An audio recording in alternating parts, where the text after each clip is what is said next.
অমৃত বৃক্ষ আন্দোলনৰ দ্বিতীয় সংস্কৰণৰ যেটো আমাৰ কৰ্মসূচী তাক আজি আমি আনুষ্ঠানিকভাৱে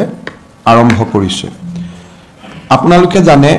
যে যোৱাবাৰ আমি 17 ছেপ্টেম্বৰ তাৰিখে অমৃত বৃক্ষ আন্দোলন সমগ্ৰ ৰাজ্যখনতে আৰম্ভ কৰিছিলোঁ।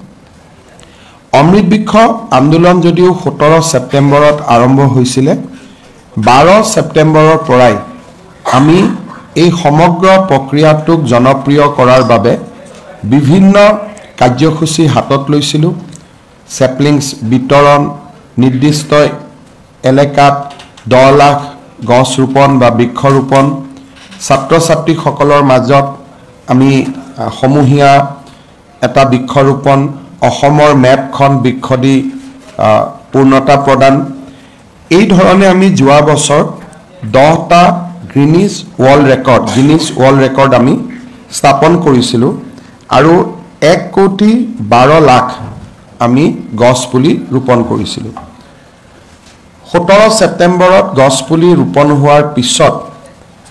বহুতৰ মনত শংকা আছিলে যে এই গছ পুলিকেইটা বাচিবনে নাই। যি নহওক 17 ছেপ্টেম্বৰৰ ঠিক পিছতেই সুন্দৰ কৰি বৰষুণ আহে আৰু গছ পুলিবিলাক জীপাল হৈ উঠে। আমি কল চেণ্টাৰ প্ৰতিষ্ঠা কৰিছিলোঁ যে যিসকলে গছ পুলি ৰুইছিলে তেওঁলোকক আমি নিৰন্তৰভাৱে যোৱা বছৰটোত কল চেণ্টাৰৰ পৰা আমি ফোন কৰিছিলোঁ যে গছ পুলিবিলাক বাচি আছেনে নাই আৰু কৰবাত যদি গছ পুলিৰ মৃত্যু হৈছে বা মৰিছিলে আমি তাক লগে লগে ৰিপ্লেচ কৰি দিয়াৰো ব্যৱস্থা কৰিছিলোঁ। আজি আমি আপোনালোকক অত্যন্ত আনন্দ সহকাৰে জনাব খোজো যে এই 1,12,00,000 গছ পুলি 90% গছ পুলি জীয়াই আছে আৰু সুন্দৰ কৰি প্ৰতিপালিত হৈছে। এই গছ পুলিখিনি জীয়াই থকাৰ মূল কাৰণটোৱে আছিল যে কমিউনিটি প্লেণ্টেশ্যন নাছিলে, যে আমি ৰাস্তাৰ দুই কাষে গছ পুলি ৰুই দিম তেনেকুৱা প্লেণ্টেশ্যন নাছিলে।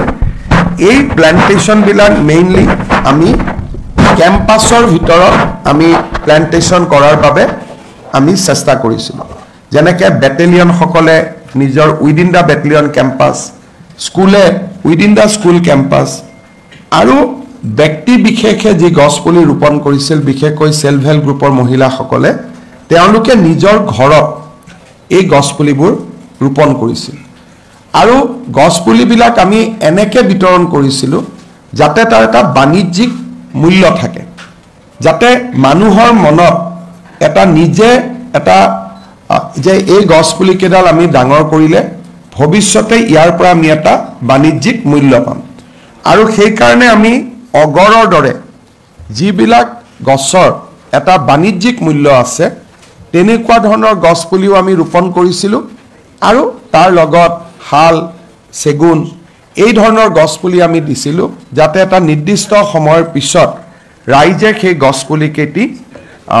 ব্যৱসায়িকভাৱে ব্যৱহাৰ কৰিব পাৰে। ব্যৱসায়িক মূল্য থকাৰ কাৰণে আৰু পৰিৱেশৰ ওপৰত এটা বহল যিটো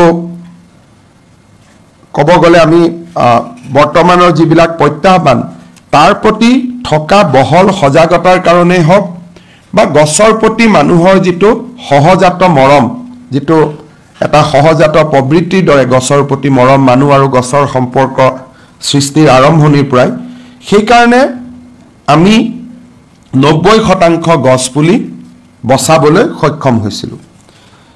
যোৱাবাৰ অমৃত বৃক্ষ আন্দোলন আমি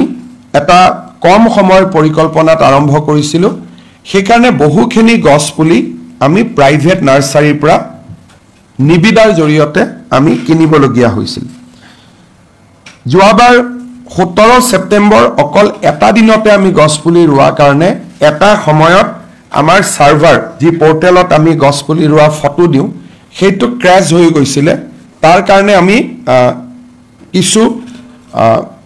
এটা সংখ্যাৰ মাজেৰেও কিছু সময় আমি পাৰ কৰিব লাগিছিলে যেতিয়ালৈকে আমি সাৰ্ভাৰটো আকৌ এবাৰ ফিক্স কৰি নিদিওঁ। ডিস্ট্ৰিবিউশন পইণ্ট কম হোৱাৰ কাৰণে মানুহৰ যেটো গছ পুলি কোনোবা এটা স্থানৰ পৰা আন এটা স্থানলৈ লৈ যাওঁতে কিছু কষ্টৰো সন্মুখীন হৈছিল। আমি আমাৰ চৰকাৰখনৰ এটা বিশেষত্ব হ'ল যে আমি পুৰণা অভিজ্ঞতাৰ পৰা শিকিবৰ বাবে যত্ন কৰোঁ অমৃত বৃক্ষ আন্দোলনৰ প্ৰথম সংস্কৰণটোত যিখিনি আমাৰ ষ্ট্ৰেংথ আৰু উইকনেছ আমি দেখা পালোঁ তাৰ পৰা আমি যোৱা বছৰটোত শিকিলোঁ আৰু কেইটামান আমি নতুন বিষয় ইয়াত সন্নিৱিষ্ট কৰিলোঁ প্ৰথম আমি সিদ্ধান্ত লৈছিলোঁ যে এই বছৰ আমি গছপুলি ব্যক্তিগতভাৱে নিকিনো বন বিভাগৰ নাৰ্চাৰীসমূহতে আমি গোটেই বছৰটো আমি গছপুলি আমি ৰোপণ কৰি তাক ডাঙৰ কৰি অমৃত বৃক্ষ আন্দোলনৰ সময়ত তাক ব্যৱহাৰৰ বাবে আমি উপযোগী কৰি তুলিম মন্ত্ৰী চন্দ্ৰমোহন পাটোৱাৰী ডাঙৰীয়া আৰু তেওঁৰ এণ্টায়াৰ টিমটোক মই ধন্যবাদ জনাম যে এই বছৰ বন বিভাগে 4 কোটি গছপুলি ইন হাউচ অৰ্থাৎ আমাৰ নিজৰ নাৰ্চাৰীসমূহত আমি ৰোপণ কৰি তাক আমি অমৃত বৃক্ষ আন্দোলনৰ কাৰণে তাক আমি প্ৰস্তুত কৰি তুলিছোঁ ইয়াৰ উপৰিও ফৰেষ্টত যিটো দৈনন্দিন যিটো প্লান্টেশ্যন হয় তাৰ কাৰণেও আমি অতিৰিক্তকৈ আৰু আমি চেপলিংছ বা পুলি আমি ডাঙৰ কৰিছোঁ যিখিনি ফৰেষ্ট নাৰ্চাৰীৰ পৰা ফৰেষ্টতে ৰূপায়ণ হ'ব আমি এটা দেখিছিলোঁ যে এটা দিনতে যদি আমি গছ পুলি ৰুওঁ গিনিজ ৱৰ্ল্ড ৰেকৰ্ডৰ কাৰণে যোৱাবাৰ আমি কৰিছিলোঁ কিন্তু মানুহখিনিয়ে গোটেই ডিপাৰ্টমেণ্টৰ অফিচাৰখিনিয়ে সকলো জাগাতে সিঁচৰিত হৈ সকলোকে যিটো প্ৰাইভেট নলেজ বা অকণমান কেনেকৈ গছপুলিডাল ৰুব লাগে কেনেকৈ কি কৰিব লাগে তাৰ যিখিনি ৰাইজৰ লগত এটা খুব নিকট সম্পৰ্কত আহিব লাগে এদিনৰ কাৰ্যসূচী হ'লে তাক কৰাটো সম্ভৱ নহয় সেইকাৰণে এইবাৰ অমৃত বৃক্ষ আন্দোলন আমি 1 আগষ্টৰ পৰা 15 আগষ্টলৈ আমি ইয়াক পৰিচালনা কৰিম যাতে 15 দিনৰ ভিতৰত যিকোনো এদিনতে আমি গছপুলিটো ৰোপণ কৰিব পাৰোঁ যোৱা বছৰ আমাৰ টাৰ্গেট আছিলে 1 কোটি আমি গছপুলি ৰোপণ কৰিব পাৰিছিলোঁ 1 কোটি 12 লাখ তাৰমানে যোৱাবাৰ আমি টাৰ্গেট এক্সিড কৰিছিলোঁ সেই সফলতাত উৎসাহিত হৈ এইবাৰ আমি টাৰ্গেট 3 কোটি ৰাখিছোঁ যে যোৱাবাৰ আমি 1 কোটি গছপুলি ৰুইছিলোঁ এইবাৰ আমি 3 কোটি গছপুলি ৰুম আৰু ভৱিষ্যতৰ দিনত আমি আৰু গছপুলি বেছিকৈ ৰূপায়ণৰ বাবে আমি চেষ্টা কৰিম আমাৰ টোটেল টাৰ্গেটটো হ'ল যে 10 কোটি গছপুলি আমি 3 বা 4 বছৰৰ ভিতৰত আমি ৰোপণ কৰিব লাগে আৰু 10 কোটি গছপুলি যদি আমি ৰোপণ কৰিব পাৰোঁ তেতিয়াহ'লে মই বিশ্বাস কৰোঁ যে ইন নেক্সট 5 to 6 ইয়াৰ্ছ আমি পৰিৱেশৰ ওপৰত এটা যথেষ্ট পজিটিভ প্ৰভাৱ পেলাব পাৰিম আৰু সমান্তৰালকৈ এটা গছৰ বাণিজ্যিকৰণ কমাৰ্চিয়েলাইজেশ্যনৰ প্ৰক্ৰিয়া এটাও আৰম্ভ হ'ব সেই দিশৰ পৰা এই বছৰ আমি 15 দিনত আমি 4 কোটি গছপুলি ৰূপায়ণৰ বাবে আমি 3 কোটি গছপুলি আৰু 1 কোটি ৰিপ্লেচমেণ্ট যাতে গছপুলি কেডাল যদি ঢুকায় বা মৃত্যু হয় লগে লগে তাক যাতে আমি ৰিপ্লেচ কৰিব পাৰোঁ তাৰ কাৰণে আমি 4 কোটি গছপুলি আমি তৈয়াৰী কৰি ৰাখিম 3 কোটি গছপুলি আমি ৰোপণ কৰিম আজি যিটো পোৰ্টেল আছে এই পোৰ্টেলটো আমাৰ কাৰণে কিয় ইম্পৰ্টেণ্ট যে পোৰ্টেলত যিসকলে গছপুলি ৰুব তেওঁলোকে নিজৰ নামটো ৰেজিষ্টাৰ কৰিব ৰেজিষ্টাৰ কৰিলে গছপুলি ৰোৱা ফটোখন আমি আপলোড কৰিব পাৰিম এগেইনষ্ট দ্য ৰেজিষ্ট্ৰেশ্যন নাম্বাৰ তেতিয়া আমাৰ ধাৰণা থাকিব যে হয় এওঁলোকে গছপুলিটো ৰোপণ কৰিছে আৰু সেই মানুহজনৰ নামত বা সেই ব্যক্তিজনৰ নামত এই গছপুলি কেইডাল অংকিত হ'ব আৰু 16 বা 17 তাৰিখে পুলিবিলাক আৰ্টিফিচিয়েল ইণ্টেলিজেন্সৰ জৰিয়তে আমি ক্যালকুলেট কৰি আমি আপোনালোকক ক'ব পাৰিম যে এক্সাক্ট কিমান গছপুলি ৰোপণ কৰা হ'ল এতিয়া আমাক বহুতে প্ৰশ্ন কৰিব পাৰে যে 1 কোটি 12 লাখ কেনেকৈ হ'ল কোনোবাই ৰিপৰ্ট দিছে নেকি ৰিপৰ্ট নহয় যোৱাবাৰৰ ৱেবছাইটত যদি আমি এআই জৰিয়তে আমি ক্যালকুলেট কৰি দিওঁ ফটোবিলাক ক্যালকুলেট কৰি দিলে আমি 1 কোটি 12 লাখত আমি উপনীত হ'ব পাৰোঁ ৰিপৰ্ট আৰু ফটো দুইটা মেটচ কৰি যায় সেই কাৰণে আমি এই পোৰ্টেলটো আজি ইয়াতে উদ্বোধন কৰিছোঁ আপোনালোকে জানে যে প্ৰধানমন্ত্ৰী নৰেন্দ্ৰ মোদী ডাঙৰীয়াই এটা আহ্বান জনাইছিল যে এক পেৰ মাঁ কে নাম অৰ্থাৎ মোৰ মাৰ জন্মদিনৰ দিনা এডাল গছপুলি মই ৰূপায়ণ কৰিব পাৰোঁ সেই গছপুলিডাল মাৰ জন্মদিনৰ দিনাও আমি কৰিব পাৰোঁ, অমৃত বৃক্ষ আন্দোলনৰ সময়তো আমি কৰিব পাৰোঁ। সেইকাৰণে যিসকল ব্যক্তিয়ে সাধাৰণতে আমি এই প্ৰগ্ৰেমটো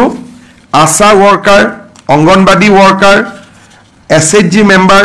educational institute, police department, tea garden, government officer এইসকলক আমি ইনভলভ কৰোঁ। এইবাৰ আমি আৰ্মি, এয়াৰফ'ৰ্চ, আছাম ৰাইফলছ, ডিফেন্সকো আমি ইনভলভ কৰিছোঁ। আৰু লগত যিসকল ব্যক্তিয়ে প্ৰধানমন্ত্ৰী মোদী ডাঙৰীয়াৰ এক পেৰ মাঁ কে নাম এই কাৰ্যসূচীত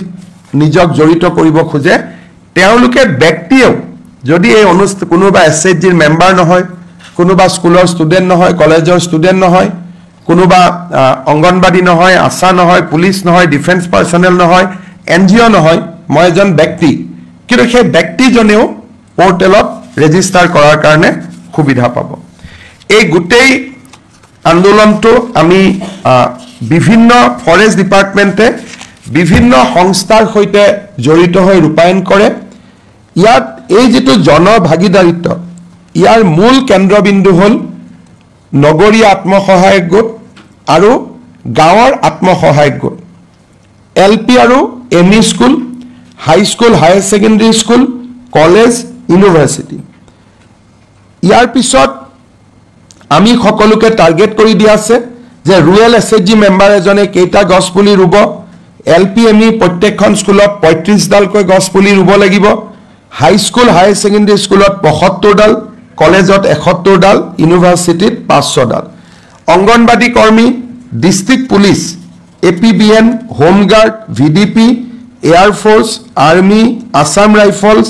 BSF, CISF, CRPF, SSB, ITBP, NDRF, SDRF, AFPF, ASHA, চাহ বাগিচা, small tea growers, FPO, farmers produce organisation, FPC, farmers, NGO আৰু এটা আদাৰ্ছ। এই গোটেইখিনি আমি হিচাপ কৰিলে 3 কোটি টাৰ্গেট এটা আমি পাব পাৰোঁ।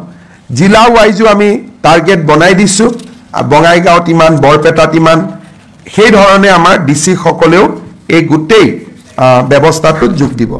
মই আগতে কৈছোঁ যে ডিষ্ট্ৰিবিউশ্যন পইণ্টছ যিমানে হয় কামখিনি কৰিবৰ কাৰণে সিমানে সুবিধা হয়।